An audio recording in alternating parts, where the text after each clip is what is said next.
Hello everyone. तो आज बात करने वाले हैं बेहद इंपॉर्टेंट टॉपिक के बारे में कि भैया जिस समय हम एग्ज़ाम फॉर्म फिल कर रहे हैं उस समय हमें एक समस्या देखने को आ रही है कि हमारे जो 4 सब्जेक्ट हैं, jurisprudence, constitution law of India, law of tort, law of contract act, ये तो चारों आ रहे हैं। लेकिन जो 5वां सब्जेक्ट है हमारा लॉ ऑफ क्राइम, उसके अंदर हमें 2 सब्जेक्ट देखने को मिल रहे हैं। एक तो भारतीय न्याय संहिता और एक मिल रहा है भैया हमें देखने के लिए इंडियन पेनल कोड। अब समस्या ये आ रही है कि भैया हमें इन दोनों में से कौन सा सब्जेक्ट एग्ज़ाम फॉर्म फिल करते समय सिलेक्ट करना है, और हमें जो एग्ज़ाम के हिसाब से प्रिपरेशन करनी है वो इंडियन पेनल कोड में से करनी है या फिर भारतीय न्याय संहिता को ध्यान में रखते हुए करनी है। तो देखिए, मैं आपको एक चीज़ बताना चाहूँगा कि एग्ज़ाम फॉर्म में अगर मान लीजिए आप पहली बार पेपर दे रहे हैं तो उस कंडीशन में आप सिलेक्ट करेंगे कौन सा वाला।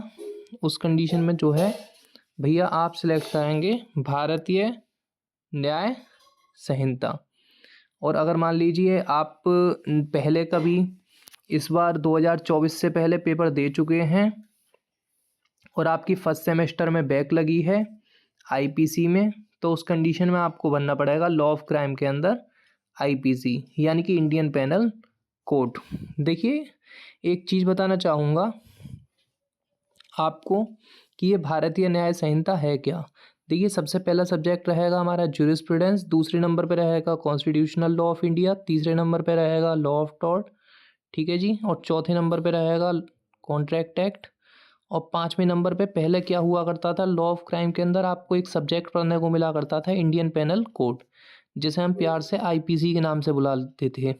इंडियन का पहला आई, पेनल का पहला पी, सी कोड का पहला सी, यानी इंडियन पेनल कोड को हम प्यार से बुलाया करते थे भैया आईपीसी के नाम से, ठीक है जी।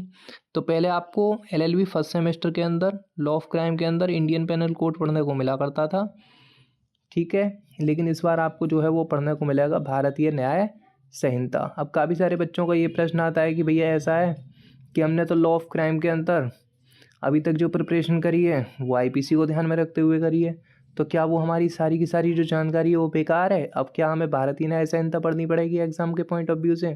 तो आंसर है नो, क्योंकि पहले आईपीसी के अंदर चोरी, लूट, डकैती, हत्या, इन सारी चीज़ों को जिस तरीके से परिभाषित किया गया था उसी तरीके से बीएनएस के अंतर्गत भी सारी चीज़ों को उसी तरीके से लगभग डिफाइन किया गया है।